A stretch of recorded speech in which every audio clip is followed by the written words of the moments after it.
ಇದನ್ನು ನಮ್ಮ ನಾಯಕರಾದಂಥ ಬಾಲಕೃಷ್ಣ ಅವರು ಕುದೂರಿಂದ ಈಗ ಶ್ರೀಗಿರಿಪುರದವರೆಗೂ 9 ಕೋಟಿ ರೂಪಾಯಿಗೆ ಮಂಜೂರು ಮಾಡಿಸಿ ಕೆಲಸ ಪ್ರಾರಂಭ ಆಗಿದೆ, ಕೆಲಸ ಮುಗಿತಾ ಬಂದಿದೆ. ಮತ್ತು ಇನ್ನೂ 9 ಕೋಟಿ ಮಂಜೂರು ಮಾಡಿಸಿದ್ದಾರೆ. ಶ್ರೀಗಿರಿಪುರದಿಂದ ನಮ್ಮ ಬಾರ್ಡ್ರು ವೀರಸಾಗರ ಆಚೆ ಅಲ್ಲಿವರೆಗೂ. ಮತ್ತು ಇದು ಎರಡು ಸೈಡ್ ಲೈಟು ವೆಟ್ರಿಫೈಡು ಎಲ್ಲ ರೆಡಿ ಮಾಡಿ ಒಟ್ಟು 18 ಕೋಟಿ ರೂಪಾಯಿ ಮಂಜೂರು ಮಾಡಿಸಿ ಯಾರು ಕೆಲಸ ಮುಗಿತಾ ಬಂದಿದೆ. ಇದರ ಶ್ರಮ, ಇದರ ಕೀರ್ತಿ ಎಲ್ಲ ಬಾಲಕೃಷ್ಣ ಸೋಬೇಕು. 2023ನೇ ಚುನಾವಣೆಯಲ್ಲಿ MLA ಎಲೆಕ್ಷನ್ ನಡೀಬೇಕಾದ್ರೆ ಮಾನ್ಯ ಶಾಸಕರಾದ ಬಾಲಣ್ಣವರು ಒಂದು ಭರವಸೆಯನ್ನು ಕೊಟ್ಟಿರ್ತಾರೆ. ಒಂದು ಬಾರಿ ಅವಕಾಶ ಕೊಡಿ, ಅಭಿವೃದ್ಧಿಯನ್ನು ಯಾವ ರೀತಿ ಮಾಡ್ತೀನಿ, ಸರ್ಕಾರ ಬರ್ತದೆ ಅಂತ ಅವತ್ತಿಗೆ ಅವರು ಊಹೆ ಪಟ್ಟಿದ್ದರು. ಸರ್ಕಾರ ಬರೆದ್ರೆ ಆ ಒಂದು ಸರ್ಕಾರದಲ್ಲಿ ನಾನು ಕೆಲಸ ಮಾಡೋದಕ್ಕೆ, ಯಾವುದೇ ಒಂದು ಕ್ಷೇತ್ರದ ಅಭಿವೃದ್ಧಿ ಮಾಡೋದಕ್ಕೆ ಒಂದು ಶಕ್ತಿ ಬಂದಂಗಾಗ್ತದೆ, ಒಂದು ಅವಕಾಶ ಕೊಡಿ ಅಂತ ಹೇಳಿದ್ರು ಅವತ್ತು. ಆ ಒಂದು ಅವಕಾಶ ಕೊಟ್ಟಿದ್ಗೂ ಇವತ್ತು ಸಾರ್ಥಕ ಆಯಿತು ಅಂತ ಆದರೂ ನಾವು ಇದು ಒಂದು ಸಂದರ್ಭದಲ್ಲಿ ಭಾವಿಸ್ತೀವಿ.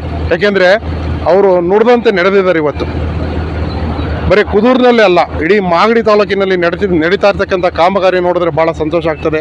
ನಾವು ಅವ್ರಿಗೆ ನಿಂತ್ಕೊಂಡು ಓಟ್ ಹಾಕಿದ್ದಕ್ಕೂ ಸಾರ್ಥಕ ಆಯಿತು ಅಂತಂತ ಹೇಳಿ ಇವತ್ತು ಅಭಿವೃದ್ಧಿ. ಇವತ್ತು ಕೆಲವರು ಟೀಕೆ ಮಾಡ್ತಾರೆ, ಟೀಕೆಗಳು ಸಾಯ್ತವೆ, ಕಾಮಗಾರಿ ಕಣ್ಣೆದುರಿಗೆ ಕಾಣಿಸುತ್ತೆ. ಟೀಕೆಗಳು ಯಾವತ್ತಿದ್ರೂ ಸಾಯ್ತವಲ್ವಾ? ಇವತ್ತು ಕಣ್ಣೆದುರಿಗೆ ತಾವೇ ನೋಡ್ತಾ ಇದ್ದೀರಾ, ಮಾಧ್ಯಮದ ಸ್ನೇಹಿತರುಗಳು ತಾವು ನೋಡ್ತಾ ಇದ್ದೀರಿ ಇವತ್ತು ಯಾವ ಮಟ್ಟಕ್ಕೆ ಇವತ್ತು ಅಭಿವೃದ್ಧಿ ಆಗ್ತಾ ಇದೆ ಅಂತಕ್ಕಂಥದ್ದು. ರಾಮಲೀಲಾ ಕ್ರೀಡಾಂಗಣ ಯಾವ ಮಟ್ಟಕ್ಕೆ ಆಗ್ತಾ ಇರ್ತಕ್ಕಂಥದ್ದು, ಶಾಲೆ ವಿಚಾರದಲ್ಲಾಗಿರ್ಬೋದು, ಹಾಸ್ಪಿಟ್ಲ್ ವಿಚಾರದಲ್ಲಾಗಿರ್ಬೋದು, ಈ ಕೆರೆ ಅಭಿವೃದ್ಧಿ ವಿಚಾರದಲ್ಲಾಗಿರ್ಬೋದು. ಕೆರೆ ಅಭಿವೃದ್ಧಿ ಬಗ್ಗೆ ತಮಗೂ ಗೊತ್ತಿದೆ ಈಗ ಆಲ್ರೆಡಿ ಏನು ನಡೀತಾ ಇದೆ ವಿದ್ಯಮಾನಗಳು ಅಂತಂದ್ಬಿಟ್ಟು. ಅಭಿವೃದ್ಧಿ ಮಾಡೋದಕ್ಕೆ ಅವ್ರು ಬಂದಿದ್ದಾರೆ.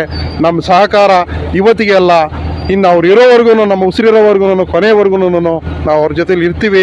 ಜನಗಳೆಲ್ಲ ಇರಬೇಕು, ನೋಡಬೇಕು. ಇವತ್ತು ಕೆಲಸಗಾರರಿಗೆ ನಾವು ಆದ್ಯತೆಯನ್ನು ಕೊಡಬೇಕು ಅಂತಕ್ಕಂಥದ್ದನ್ನು ಈ ಸಂದರ್ಭದಲ್ಲಿ ನಾವು ವಿಶೇಷವಾಗಿ ಹೇಳಿ, ನಮ್ಮ ಕ್ಷೇತ್ರದ ಪರವಾಗಿ, ನಮ್ಮ ಕುದೂರಿನ ಪರವಾಗಿ ಬಾಲಣ್ಣ ಅವರಿಗೆ ಅಭಿನಂದನೆಗಳನ್ನು, ತುಂಬು ಹೃದಯದ ಅಭಿನಂದನೆಗಳನ್ನು ಸಲ್ಲಿಸ್ತೀವಿ. ಹಾಗೆ ಈ ಭಾಗದಲ್ಲಿ ಇಂಜಿನಿಯರ್ಗಳು ಇವತ್ತೇನು ಕೆಲಸ ಮಾಡಿದ್ದಾರೆ ಎಲ್ಲ ಕೆಲಸಗಾರರಿಗೂ ಸಹ ನಾವು ಅಭಿನಂದನೆಗಳನ್ನು ಸಲ್ಲಿಸೋದಕ್ಕೆ ಇಷ್ಟಪಡ್ತೀವಿ. ಭಾಳ ಅದ್ಭುತವಾಗಿ, ಭಾಳ ಅಚ್ಚುಕಟ್ಟಾಗಿ ಕೆಲಸ ಮಾಡ್ತಾ ಇದ್ದಾರೆ, ಒಳ್ಳೆ ಅಭಿವೃದ್ಧಿ ಮಾಡ್ತಾ ಇದ್ದಾರೆ. ಇನ್ನೂ ಅಭಿವೃದ್ಧಿ ಭಗವಂತ ಮಾಡೋದಕ್ಕೆ ಶಾಸಕರಿಗೆ ಶಕ್ತಿ ಕೊಡಲಿ. ಮುಂದಿನ ದಿನಗಳಲ್ಲಿ ನಾವು ಸಚಿವರಾಗಲಿ ಅಂತ ಅಂದ್ಬಿಟ್ಟು ಏನು ಆಶಯ ಪಡ್ತಾ ಇದ್ದೀವಿ, ಆದಷ್ಟು ಬೇಗ ಸಚಿವರಾಗಲಿ, ಕ್ಷೇತ್ರನ ಇನ್ನಷ್ಟು ಅಭಿವೃದ್ಧಿ ಮಾಡಲಿ. ಆ ಭಗವಂತ ಅವ್ರಿಗೆ ಆಯುಷ್ ಆರೋಗ್ಯ ಕೊಟ್ಟು ಕಾಪಾಡಲಿ ಅಂತೇಳಿ ಈ ಸಂದರ್ಭದಲ್ಲಿ ಹೇಳ್ತೀನಿ. ಮತ್ತೊಮ್ಮೆ ನಮ್ಮ ತಾಲೂಕಿನ ಪರವಾಗಿ, ನಮ್ಮ ಹೋಬಳಿ ಪರವಾಗಿ, ವಿಶೇಷವಾಗಿ ನಮ್ಮ ಕುದೂರಿನ ಜನತೆಯ ಪರವಾಗಿ ಬಾಲಣ್ಣ ಅವರಿಗೆ ಅಭಿನಂದನೆಗಳನ್ನು ಸಲ್ಲಿಸೋದಕ್ಕೆ ಇಚ್ಛೆಪಡ್ತೀವಿ.